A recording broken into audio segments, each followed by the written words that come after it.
This is what happens when you let maniacs become minifigures. Here's your relook at the Mezco Toys Cinema Fear Horror Mez-Itz.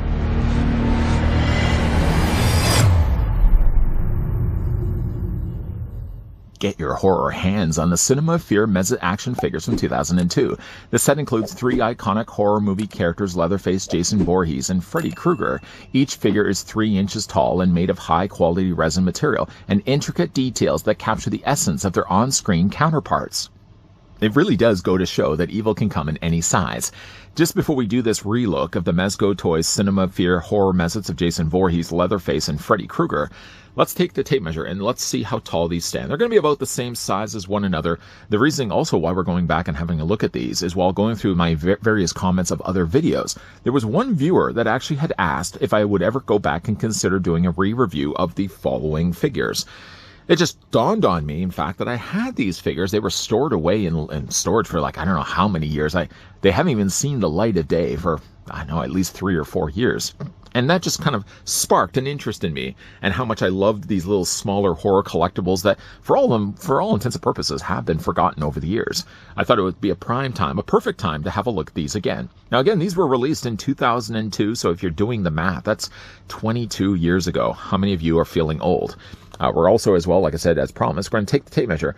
Each one of these figures are, going to stand at 3 inches in height, or the horror Mez-Itz are going to stand at 7.5 centimeters tall. You know what's really so funny about this set? Even though it's been 20 plus years since it first came out, I still remember when I bought these at eBay.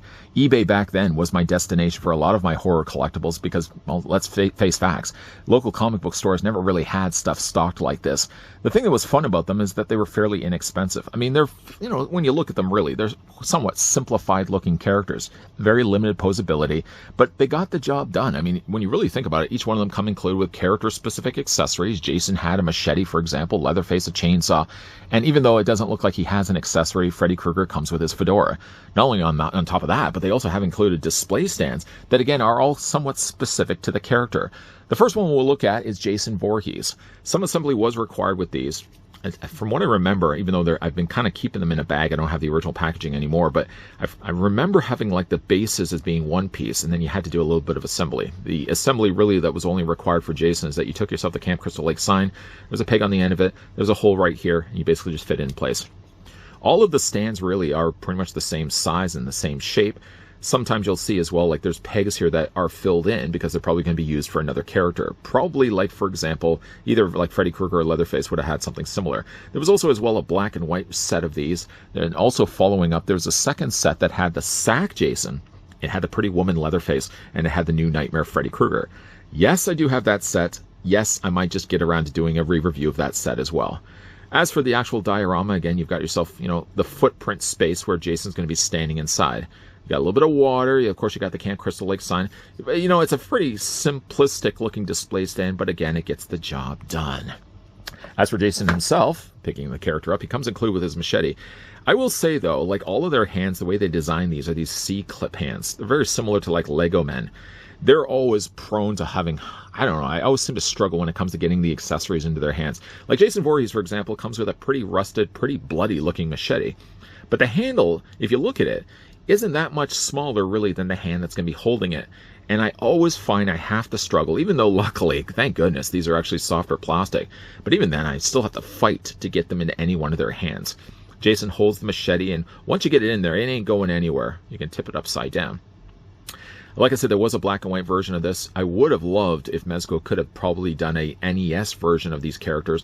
Maybe not as much for Leatherface unless they had maybe done like an Atari version of him, but certainly at the very least, if they had done like a 2-pack Freddy Krueger and a Jason Voorhees, giving Jason Voorhees kind of the purple treatment with that blue mask, boy, that would have looked fantastic. Getting the machete, though, out of his hand, we'll just put it off to the side. We'll just put it over there. Getting a closer look at the figures now, again, they're pretty stock and basic when it comes to their bodies. You're basically going to have like an oval shaped or almost soup can shaped body. Just very simple looking hands, simple arms, simple hands. And again, of course, you got the head on top of it. Despite that, though, they do have some surprisingly decent posability. For a figure that line, really, when you think about it, it's back in 2002. The fact that they would still have back then a ball joint in the head is pretty impressive. sorry to let everybody down, but the mask isn't removable. It would be fun if they had found a way to put like a little Easter egg that if you were smart enough to, or maybe even dumb enough to pry the mask off, that you would see some horrific looking face for Jason underneath, but that's not the case at all. You get quite a lot of blood though all over Jason. And again, you sort of get the suggestion of what his hockey mask would look like. You could buy into the idea that perhaps that's the little mark that was left behind by the axe. He's got his chevron.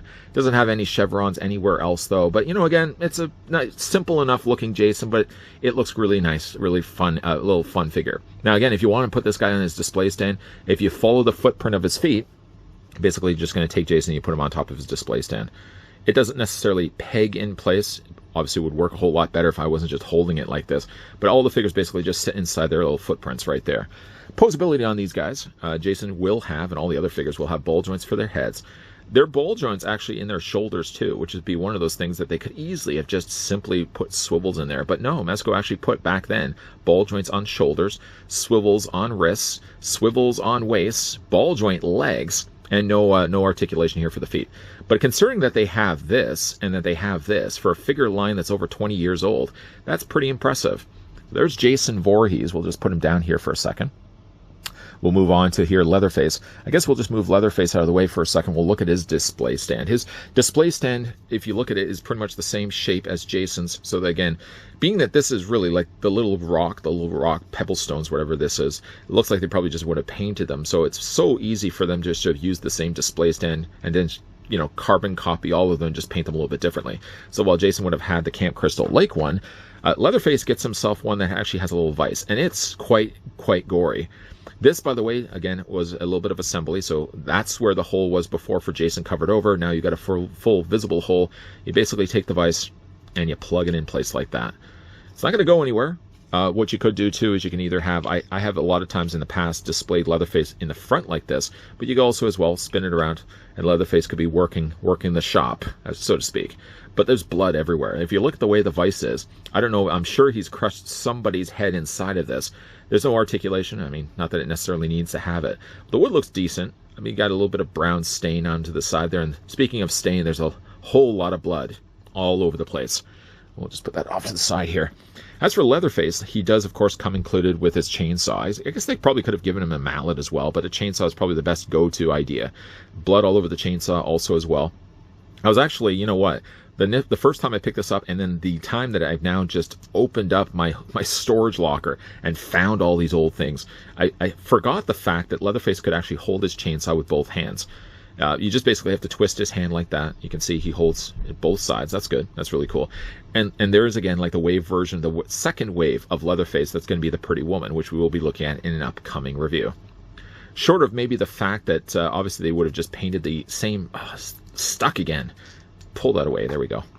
Short of obviously the fact that they're just simply using the same body again as they did for Jason Voorhees, which again, like Jason does have the gray shirt, the lower gray slacks. I know we didn't spend a whole lot of time talking about that. Some nice little rips and tears, and he's got some blood all over his shirt. I mean, like Leatherface takes the idea of blood and just escalates it. The bodies are going to be exactly the same. The hands are going to be the same. Obviously the arms, the lower legs. Nothing has changed really, other than a brand new head sculpt now has been given here to Leatherface. Head sculpt looks good on this guy. You know, again, you've got the mouth open down below here. You can't really see any buck teeth, or mangled teeth. Leatherface is all about summer teeth. Some are there, some are not. That's a nice stitch there onto the side there as well. The simplicity of these obviously can't be overlooked, but there's maybe the charm that goes along with these is the fact that they are so simple. Again, you've got some nice blood there on the back. You know, just fun looking figures. Again, the posability on these will all be exactly the same. So again, you got your ball joints there, you got your ball joint shoulders, swivel wrists, swivel waists. I know we covered this already, and ball joint legs. So there's Leatherface. The last figure that we'll have a look at in this trio of terrors is Freddy Krueger. Now, Freddy Krueger does come included with his the furnace, or not the full furnace, obviously, because the whole back of this is completely missing, but you get the suggested idea. This is the door of the furnace. It doesn't open up, sadly. Not that I was really necessarily expecting it. You also get this weird randomly placed skull. I don't know if the skull belongs to Freddy, or if, in fact, it belongs to one of his victims. Would have been nice also if they had put like the little burnt glove. Other than that, though, it looks good. Some assembly, again, is required. The skull and the door for the furnace are all one piece. So when you are putting this together, you're just going to line the holes up to the pegs, plug that in place, and now again you got yourself the furnace that Freddy can stand in front of, just like that. Now Freddy, his accessory technically is already on his head. The character does come included with a removable fedora, and the fedora I already took the liberty of just adding onto his head. It is something as a separate piece if you wanted to. You could display it without. I obviously, for the sake of having Freddy look more like Freddy, I always like to kind of keep the fedora on his head. The fedora, by the way, though, if you look at it, does have a lot more softer of a plastic than I was expecting. The head sculpt also underneath there is a really gruesome yet almost kind of whimsical looking version of Freddy Krueger. He's got yellow teeth. He's got very white painted eyes there as well. The scarring for what this thing is as well, for the size that it is done fairly well as well.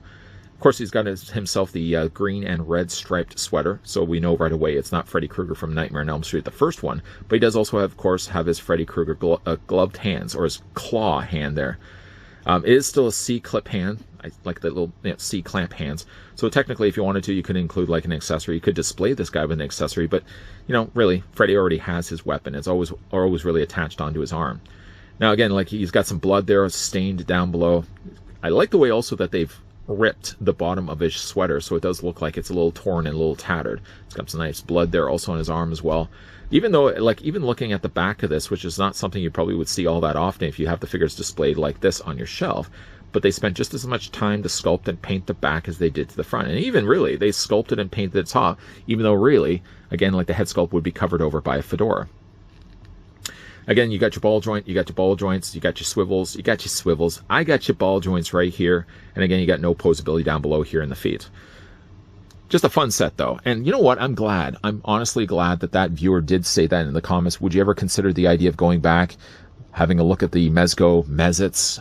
I first of all kind of looked at it and took a double take. I wasn't quite sure really what Mez-Itz he was talking about, because there's been a couple of different versions that Mezco has released, more so in like the earlier years than the later years. Mezco doesn't really do much of these anymore.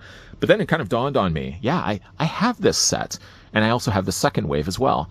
And of course, it did take a little bit finding these, because just from the size of them, you got to imagine that they're going to be easily lost if you have yourself just a big giant tote of other things. Luckily, I was able to find these. Luckily, I still have them all intact and nothing was broken on them. And it had me a good chance finally to have a look at these again.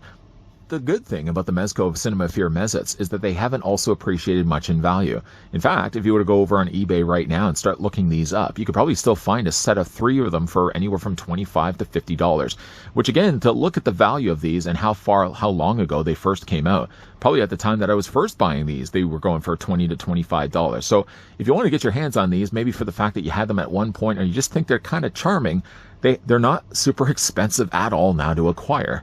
The figures for what they are, considering how long ago they came out, it's pretty impressive that even though they're pretty simplistic on design, they're not simplistic at all for posability.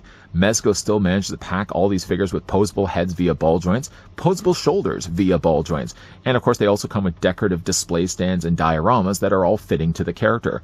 I'm glad that I was able to find these, and I'm glad, in fact, I was actually given that comment from that one viewer, which unfortunately, I can't even remember the viewer that actually left that comment. If it was you, let me know down below in the comment section. Thank you. Thank you for reminding me that I had these. And through looking for these, I actually was able to find as well the second set of these that also again had the Sack Jason, the Pretty Woman Leatherface, and the new Nightmare Freddy. And you know what? We're going to be looking at that in an upcoming review. If, though, in the meantime, you guys have had this set in your collection, let me know down below in the comment section. Or do you think they're charming enough that you might venture into the idea of picking up now, 20 plus years later? If you enjoyed this video, want to throw it a like. If you guys are loving the content you guys are seeing, would like to stick around for more, hit that subscribe, turn on that bell. Come back, please. As always, thanks for watching. See you guys next time.